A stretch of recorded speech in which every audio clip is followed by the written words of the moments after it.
Au sud de la frontière américaine, les agents de la DEA se livrent à un jeu du chat et de la souris excessivement dangereux.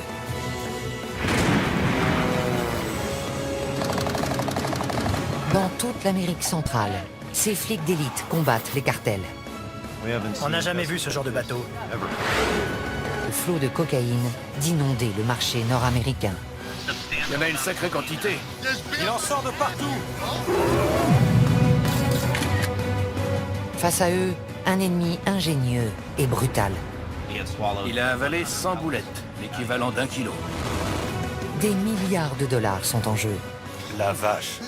Ça fait un paquet de blé. Allez-y, nettoyez le secteur. Bon sang.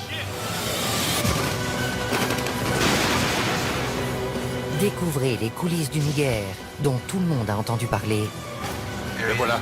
mais dont peu connaissent la réalité. Vous ne nous dites pas la vérité. C'est lui avec le bébé. Nom de Dieu. Oh, bon sang.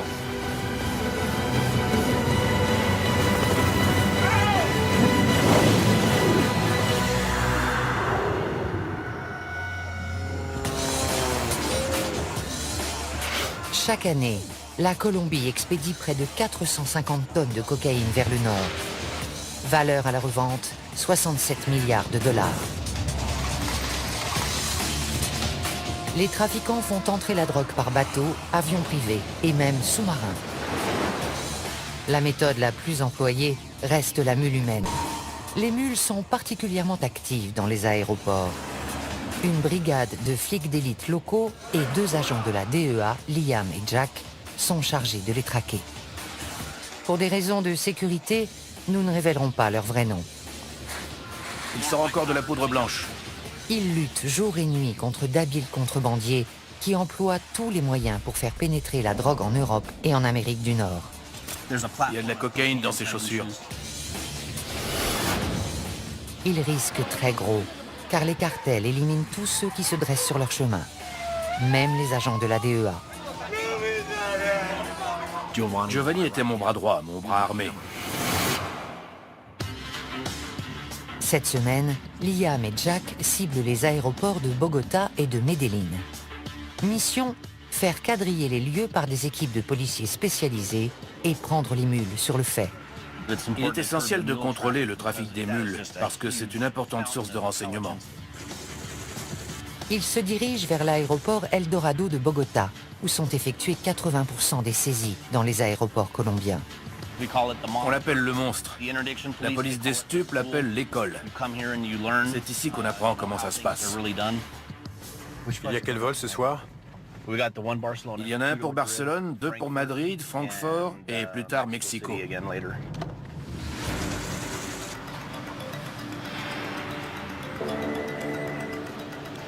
Allô? Ok, t'es où? On est en train d'arriver. Salut. Un chien a repéré un sac suspect et la police a isolé un ressortissant italien et ses bagages dans une zone sécurisée. Ils sont sûrs qu'il y a de la coke dedans, alors ils les ont mis sous clé.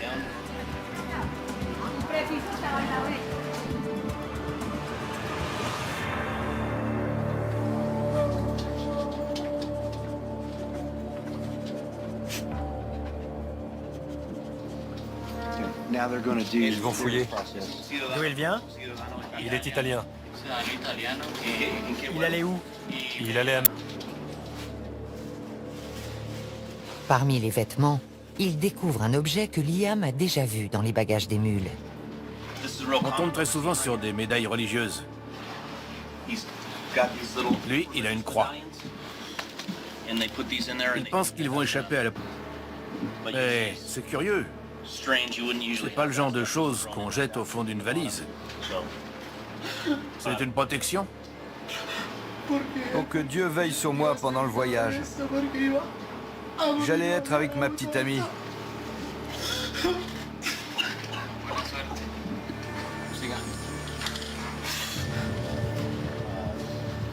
La veste n'est pas normale à la palpation. Il y a quelque chose de lourd dans la doublure.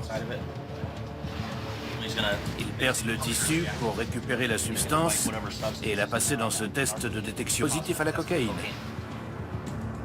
Dans ce cas, le jeune Italien sera arrêté et passera les 3 prochaines années dans une prison colombienne. Voilà. Test positif à la cocaïne. Positif.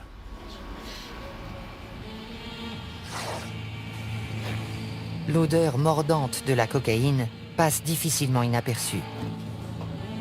Les contrebandiers ne manquent pas d'astuces pour tenter de la dissimuler. Il y a un agent de masquage. C'est peut-être un détergent utilisé pour couvrir l'odeur. J'ai un téléphone. Si vous voulez appeler quelqu'un hors de Colombie, Si je dis ça à mon père, il va faire une crise cardiaque. Ça va le tuer. Il faut surtout pas qu'il le sache.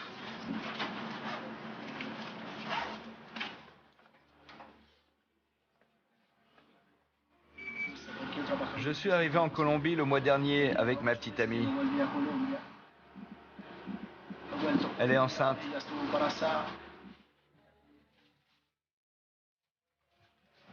Je l'ai fait pour l'argent, pour pouvoir créer une entreprise, parce que je ne voulais pas qu'elle me quitte.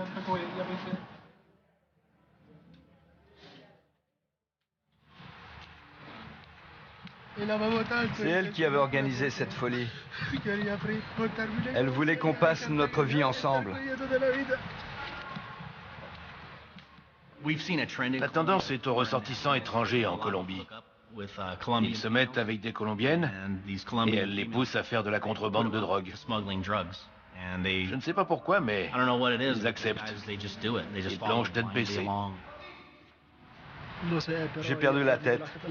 On peut perdre la tête pour une femme. Moi, je l'ai perdue pour elle. Il y a une seule femme qui vaut que tu perdes la tête. C'est ta mère.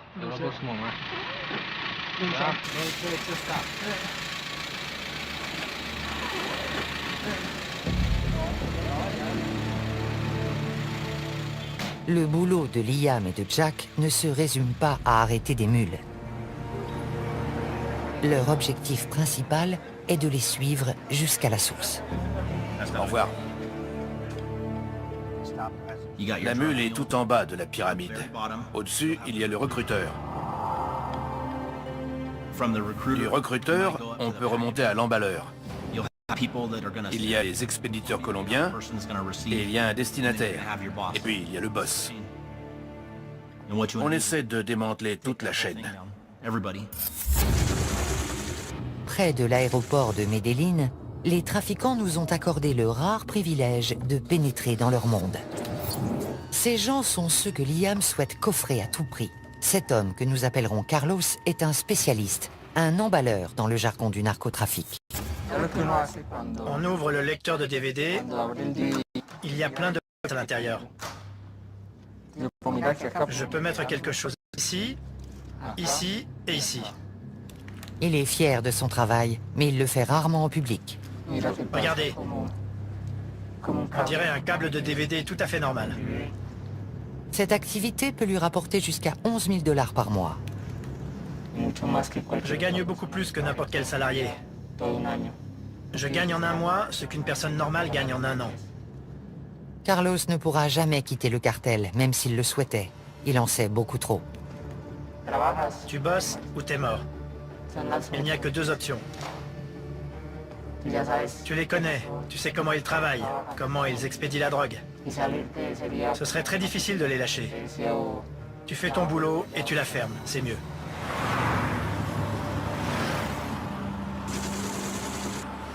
Dans une autre planque, un autre spécialiste prend des risques encore plus grands.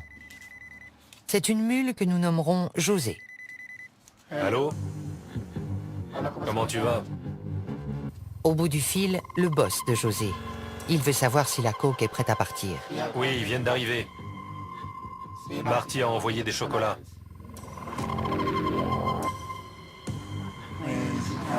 Pour pouvoir survivre, je transporte de la drogue. Je la transporte par avion, dans mon jean.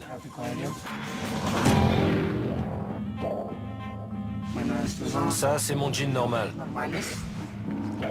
On le transforme.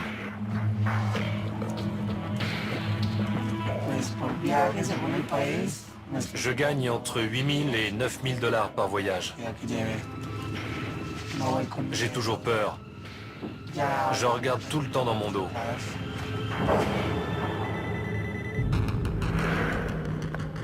Un autre appel. Cette fois, ce sont les directives. Ils te veulent y aller. Et si tu es prêt mentalement, ils te font répéter ce que tu vas dire, ce que tu vas faire, pourquoi tu voyages. Tu connais ton rôle quand tu arrives à l'aéroport.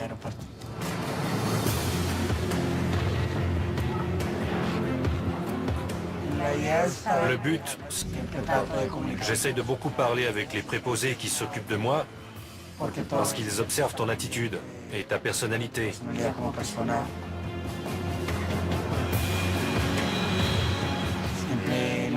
Ma mère vient m'attendre à l'aéroport.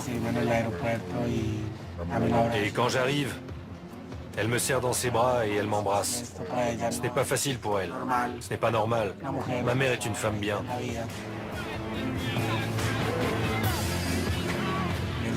Je risque de me faire arrêter à l'étranger et de prendre 30 à 35 ans de prison.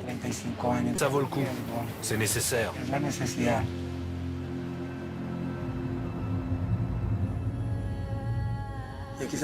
Je le fais pour ma mère, pour mon frère, pour mes études. Ce n'est pas un travail honorable, mais je suis forcé de le faire. En sortant, José nous demande de ne pas le suivre. On ignore ce qu'il est devenu.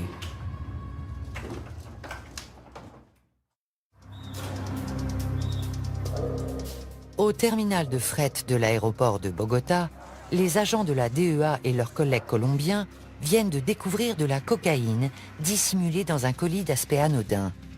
L'imagination n'a pas de limite. Ce paquet était expédié en Angleterre. C'est un livre pour enfants. À première vue, il a l'air normal. Mais il dit qu'on a dissimulé de la cocaïne dans la couverture.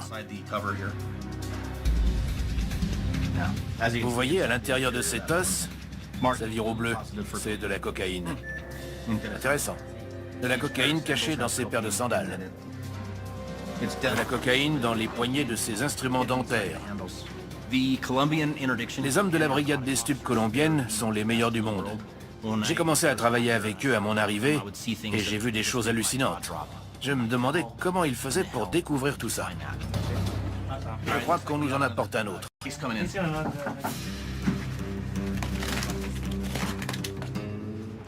C'est un carton de déodorant à billes à destination de l'Espagne. Et les flics étaient soupçonneux. Je suis d'accord, ça n'a pas de sens. Je pense qu'il y a un petit réservoir ici contenant du vrai déodorant et un double fond dessous rempli de cocaïne liquide. Je vais passer pour un crétin si je me trompe. Mais d'après mon expérience, je dois être dans le vrai. Perce un petit trou ici. Liquide?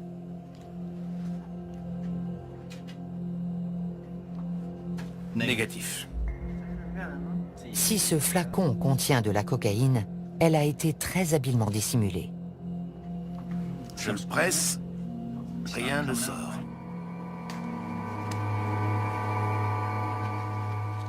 Bleu, positif, cocaïne.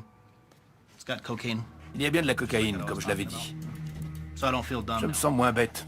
C'est de la cocaïne liquide. Encore un point pour les flics. J'aime la chasse. Une bonne journée pour moi, c'est avoir des informations et remonter la piste.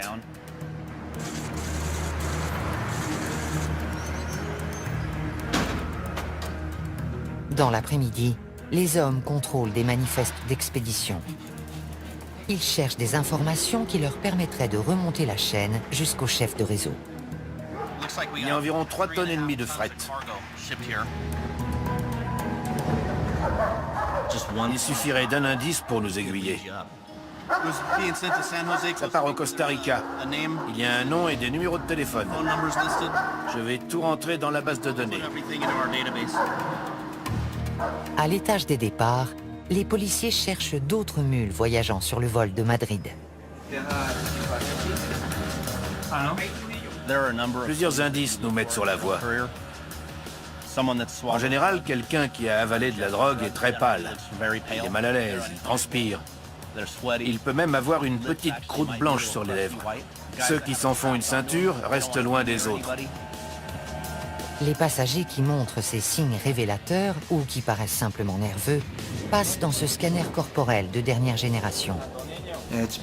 C'est un appareil à rayons X qui radiographie les organes internes pour voir si la personne a avalé des capsules d'héroïne ou de cocaïne. Un Italien traverse le portique sans problème. Mais l'aspect de ses chaussures alerte les policiers. On a interpellé un passager italien. Veuillez retirer vos chaussures, monsieur. On va pratiquer les premiers tests pour voir s'il y a de la cocaïne ou de l'héroïne dans ses chaussures. C'est positif à la cocaïne. Bleu. Bilan du vol de Madrid, une seule mule. Mais ce n'est que la première arrestation d'une soirée qui va se révéler trépidante.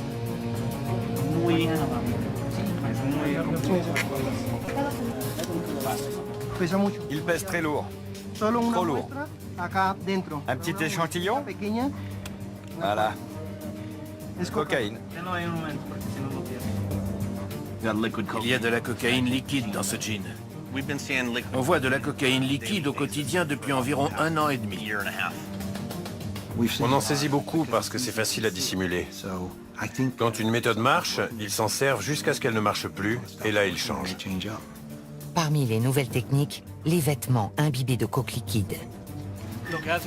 Il les trempe dedans, comme pour faire la couleur qui ressort est caractéristique de la cocaïne. Arrivés à destination, les vêtements subissent un traitement à l'alcool pour extraire la drogue. Ensuite, un passage au micro-ondes transforme le liquide en poudre prête à la revente.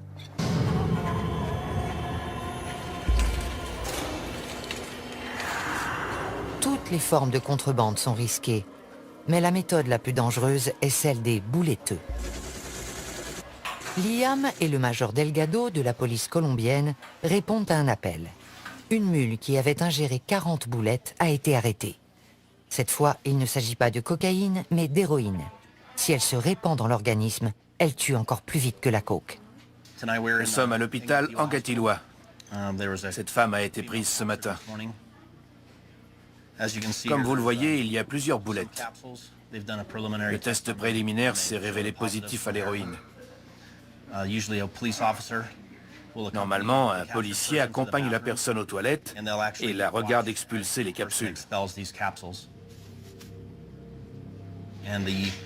Ensuite, il lui fait laver les matières fécales, puis il place les boulettes dans une pochette en plastique.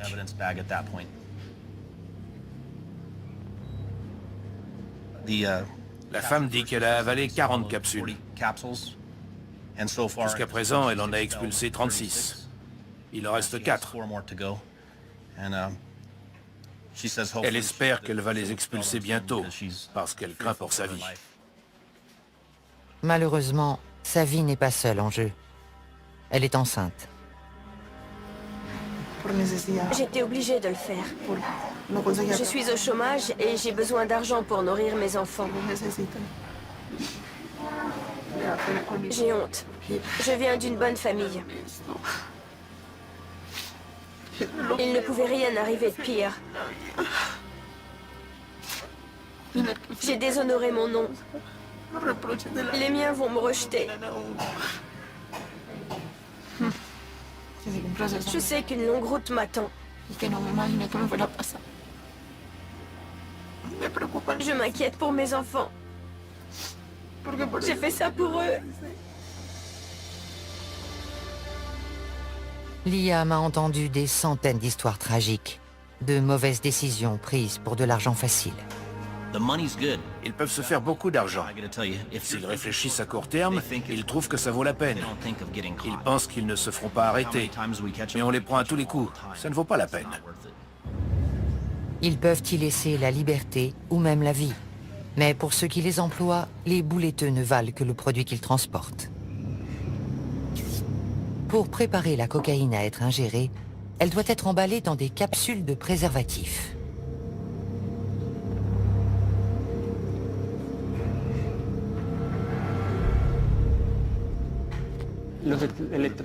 On m'apporte le produit, on me dit emballe-le et c'est tout.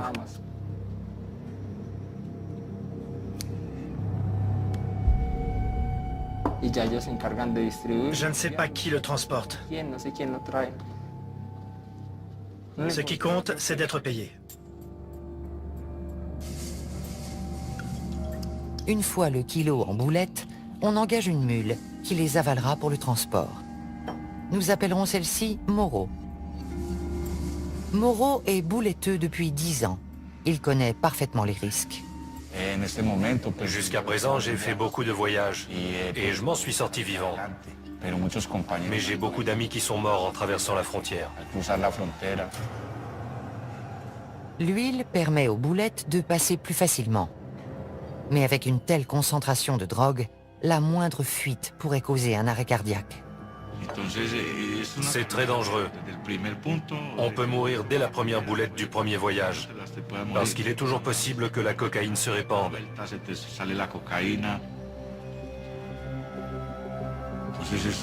C'est le métier de la mort. Quand on part, on ne sait jamais si on va arriver en vie. Ça me terrifie. Vraiment. Les horreurs du narcotrafic ne se limitent pas aux mules.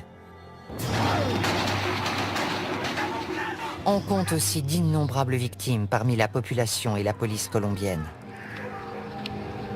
Une réalité qui frappe Liam et Jack de plein fouet. Ils viennent d'apprendre qu'un de leurs plus proches collègues a été assassiné au cours d'une rencontre avec un informateur à Medellín. Il s'appelait Giovanni. J'étais très proche de lui, c'est dur.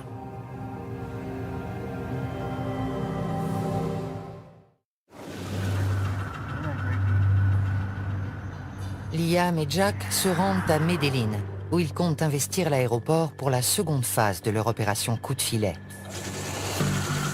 L'objectif de ce voyage dépasse le strict cadre de l'arrestation de mules. Ils veulent trouver les assassins de Giovanni. Je vais à Medellín pour des raisons personnelles. Un de mes meilleurs amis a été tué. On vient coordonner l'enquête sur son assassinat. L'ancien bastion de Pablo Escobar demeure l'épicentre du trafic de drogue, un terrain très dangereux pour la DEA. Tout policier risque la mort à Medellín. Il faut être sur le qui-vive. Quand je viens dans cette ville, je suis prêt à tout. J'ai repéré une moto blanche derrière nous. Elle nous suit depuis une dizaine de minutes. Le conducteur s'intéresse beaucoup à nous. Il n'arrête pas de nous regarder. Il n'est peut-être pas dangereux, mais il pourrait appeler quelqu'un pour dire qu'il a vu quelque chose de bizarre. Les trafiquants sont peut-être déjà au courant de leur présence. Mais Liam et Jack continuent jusqu'au jardin botanique où Giovanni a été abattu. Giovanni était l'un des meilleurs policiers que j'ai rencontrés. Il avait un cœur de lion. Il ne connaissait pas la peur. Il faisait un boulot formidable et ça rejaillissait sur moi. Je me reposais sur lui. C'est là? On peut se garer à l'intérieur? C'est arrivé à 7h25 du matin. Il devait y avoir autant de monde que maintenant. Faut être vraiment gonflé pour faire ça en plein jour. Giovanni croyait avoir rendez-vous avec un informateur quand il a été tué de sang-froid devant des centaines de personnes. D'après les preuves matérielles et les photos de la scène de crime, le véhicule de nos hommes était garé dans ce sens. Le conducteur et le passager à l'avant, personne derrière. 2 tueurs se sont approchés par les côtés. L'un du côté du conducteur, l'autre du passager. Ils ont ouvert le feu. L'un d'eux est arrivé à la hauteur de la portière passager. Il a éjecté un magasin, en a mis un autre et a recommencé. Puis il a reculé. Et ils se sont enfuis. Ils étaient entraînés. Ils avaient une expérience militaire vu la façon dont ils se sont approchés du véhicule et dont ils tenaient leur arme. Ils la tenaient pas comme des gangsters. C'était pas leur premier assassinat. Ils vont ratisser le quartier en quête de renseignements. On doit aller à plusieurs endroits, mais vous ne devez pas vous montrer. Est-ce être présent ce jour-là? D'autres gens qui sont souvent dans le coin. Peut-être. Vous devriez aller voir par là. Est-ce que la police a demandé la vidéo de surveillance? C'était là. L'homme à qui il parle a une vue parfaite sur la scène de crime. Mais il prenait sa douche au moment clé. Personne ne sait quoi que ce soit sur l'assassinat. Il y avait des yeux partout, mais personne n'a rien vu. Pour nous, cela signifie que la Oficina contrôle le quartier. La Oficina de Envigado est un syndicat de tueurs à gages, le groupe le plus meurtrier de Colombie. La Oficina a toujours été un élément criminel violent. Ils sont furieux parce qu'on a arrêté quelques chefs haut placés et je suis sûr qu'ils seraient ravis de tuer ou de blesser un membre de la DEA. Malheureusement, notre mini-quadrillage n'a pas donné grand-chose. Le pompiste travaillait ce matin-là. Il a entendu les tirs, mais il n'a rien vu. Le portail était ouvert, mais nos hommes ne sont pas entrés. Ils se sont garés là. Ça me paraît bizarre, parce qu'ici c'est un trottoir. Pourquoi n'ont-ils pas été plus loin pour libérer le passage? C'est une rue complètement dégagée et très fréquentée. Drôle d'endroit pour une fusillade. Je crois que la Oficina voulait que l'assassinat soit public. Elle voulait envoyer un message. Il y a sans doute eu des centaines de témoins, mais personne ne parle. Le quartier est sous leur coupe. Les gens ont peur de parler. Imaginez que vous vivez à Chicago et qu'une organisation criminelle et ses commandos de tueurs sont implantés dans votre quartier. Vous n'iriez pas parler d'eux. Regardez en haut des collines. C'est un bassin de recrutement de trafiquants et d'hommes de main. Il y a aussi des tas de gens honnêtes, mais c'est là qu'ils recrutent.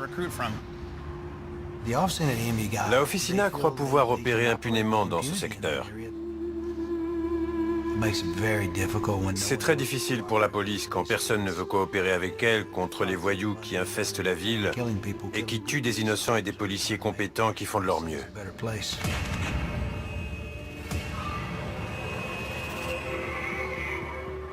Caché dans ces collines, un tueur à la solde d'un cartel a accepté de nous confier sa vision de la guerre en cours.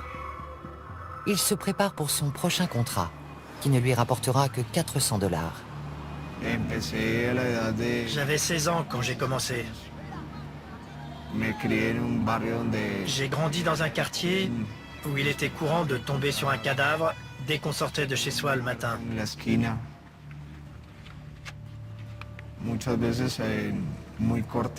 Quand on est très jeune, l'esprit assimile ce genre de choses.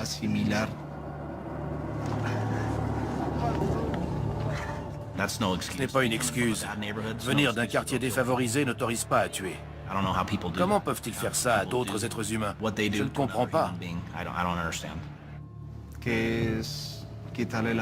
Quand on tue quelqu'un, on n'a ni dignité, ni mort.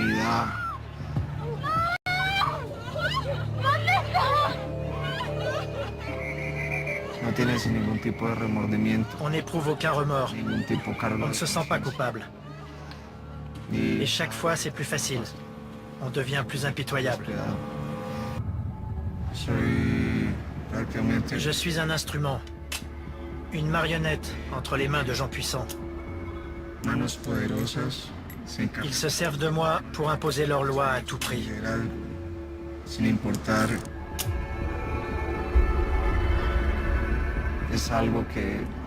C'est quelque chose qu'on a dans le sang. Comme un fil dans un tissu. Quand on commence à tirer dessus, on ne s'arrête plus. Il n'y a pas de compassion.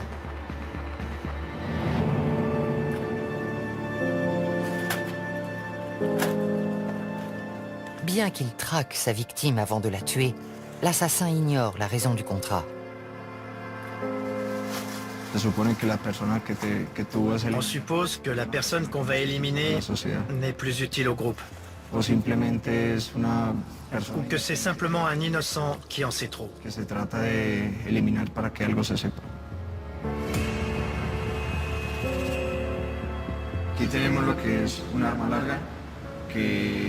Ce fusil sert pour les boulots où on doit percer des gilets pare-balles.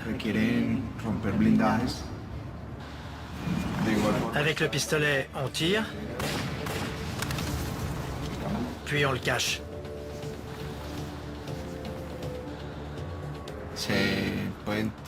On peut enduire les balles de poison.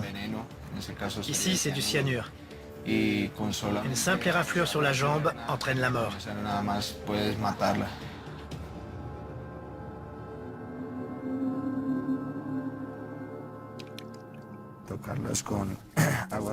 On lave les balles à l'eau bénite et on récite la prière de l'assassin. Que la divine fortune guide ces balles sacrées pour qu'elles donnent la mort sans faillir. Que cette mort soit sans violence, que la victime ne souffre pas. Amen. Des tueurs à gages qui disent des prières et qui se signent, pour moi, c'est de l'hypocrisie. Dire une prière pour aller tuer quelqu'un qui a des enfants, ça me fait penser à une brute. Seule une brute est capable de faire ça pour se rassurer. Avant de partir, le tueur dit aussi une prière pour lui-même. Pour la défense de mon âme et de mon corps. S'il y a des yeux, qu'ils ne me voient pas. S'il y a des mains, qu'elles ne me touchent pas. Que mon corps ne soit pas blessé. Que mon sang ne coule pas et que je ne perde pas mon âme. Au nom du Père éternel et de la Sainte Trinité. Amen.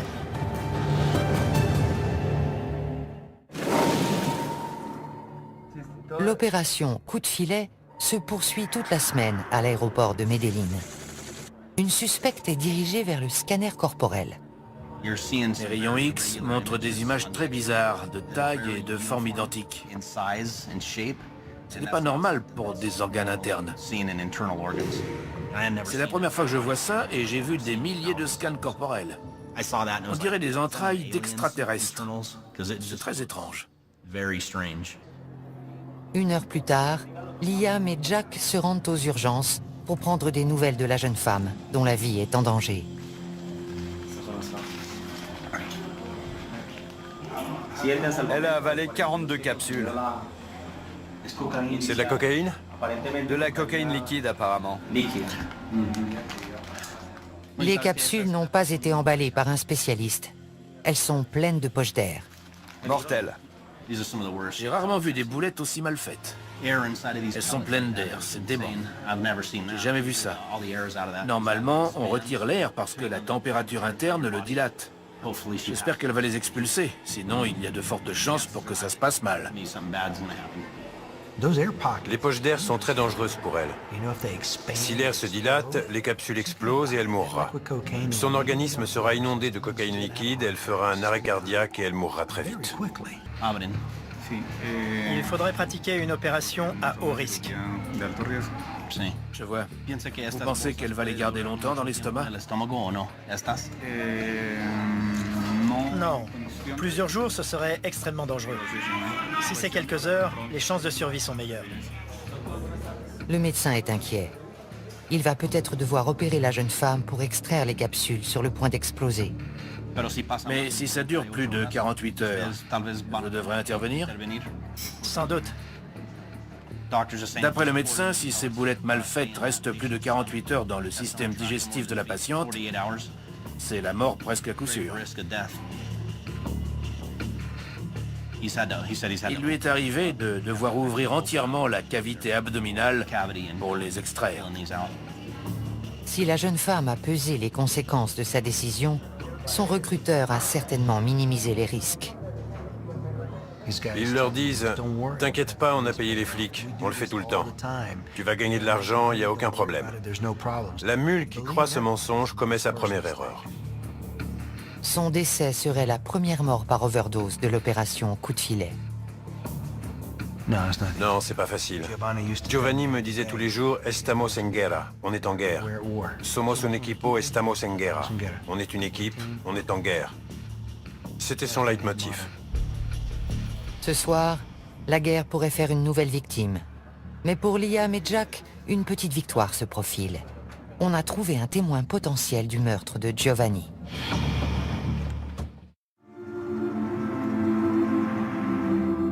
Avant d'entamer une journée chargée, les deux agents passent prendre des nouvelles de la jeune bouletteuse.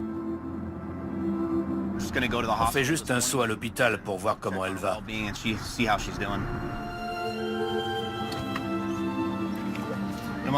On voudrait parler à la jeune femme. Juste 5 minutes.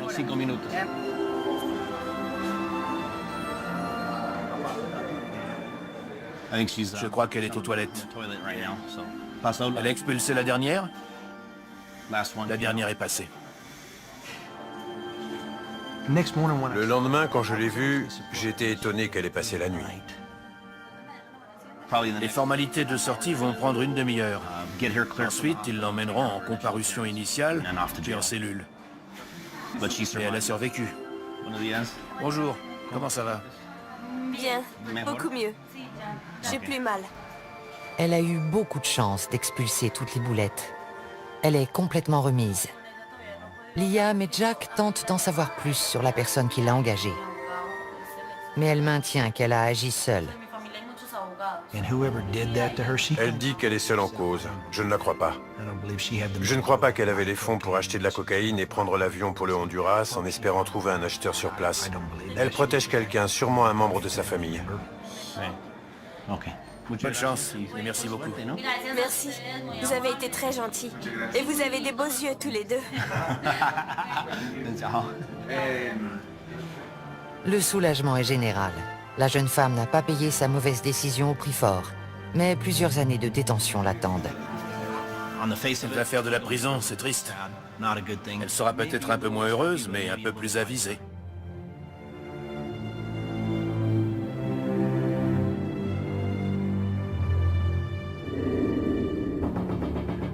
Dans l'après-midi, Liam et Jack apprennent qu'un coup de fil important a été intercepté. Ils pensent qu'il provient de l'un des organisateurs de l'assassinat de Giovanni. Il flippe complètement au téléphone. Il dit qu'on lui a tiré dessus. Ils se rendent à l'hôpital où l'homme est soigné. Pour Liam, on a voulu l'abattre à cause de ce qu'il sait. On va lui mettre les points sur les i.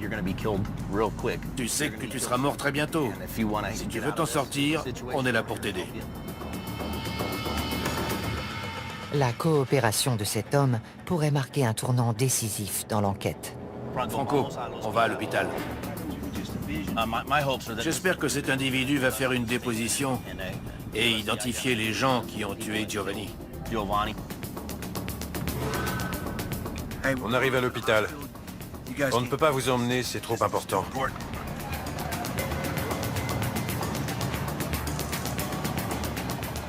On voudrait l'interroger. Il vient d'être blessé.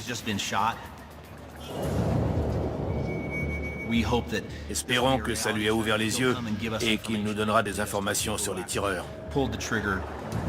S'il capture le responsable de l'assassinat de Giovanni, c'est tout un réseau de tueurs qui pourrait tomber. Ils ressortent une trentaine de minutes plus tard, plus tôt que prévu. Alors? Ça s'est pas passé comme on voulait. Le type soutenait qu'il ne savait rien. Son histoire n'était pas crédible. Il a menti tout du long. Regardez l'homme qu'on vient d'interroger. Il est couvert de sang, des pieds à la tête. Il a nié tout en bloc. Il n'a montré aucun remords pour ce qui est arrivé à nos flics. Aucune volonté de nous aider. Et il ne craint absolument pas pour sa vie. L'individu redoute bien davantage les assassins de la Oficina que d'être incarcéré par la DEA. À cause de son silence, l'enquête piétine.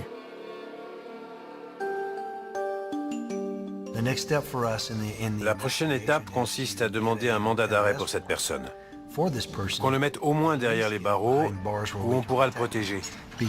Car il est notre suspect principal, mais aussi notre témoin principal. On emploie toutes les méthodes d'investigation possibles. C'est ma façon de lui rendre hommage. J'essaye de résoudre l'affaire et je reste en contact avec sa veuve. C'est important. il aurait fait pareil pour moi. On n'enquêtait pas sur la Officina de Envigado, mais maintenant on les a dans le collimateur. On n'oubliera pas, on laissera pas passer.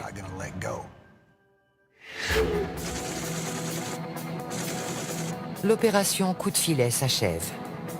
Ce soir, Liam et Jack donnent une conférence de presse sur une saisie d'une importance considérable. 30 kilos de cocaïne liquide.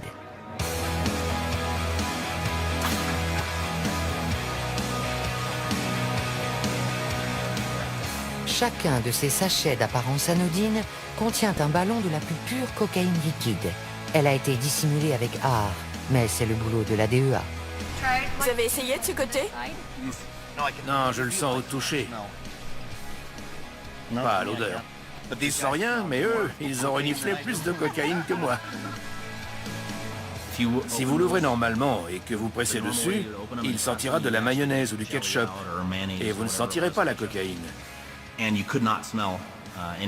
Mais dès que vous percez le sachet, l'odeur de la cocaïne couvre tout. Celui qui l'a emballé a fait du bon boulot pour la masquer. C'est une bonne méthode de contrebande. On a tout vu ici, dans le pantalon, les vêtements imbibés. Leur imagination en matière de cachette n'a pas de borne. Cette saisie est une victoire pour la DEA et ses collègues colombiens. Et alors même qu'ils se réjouissent, les trafiquants échafaudent de nouveaux plans et expédient des tonnes de drogue vers l'Amérique du Nord. On nous demande si ça vaut la peine, si on change quelque chose. Il n'y a pas de doute, on est efficace. La présence de la DEA en Colombie a réduit le trafic de drogue. Depuis mon arrivée, la sécurité publique s'est améliorée. L'économie et la population s'en trouvent mieux. Soldats dans une guerre d'une violence inouïe, confrontés à la puissance de milliards de dollars, Liam et Jack poursuivent le combat.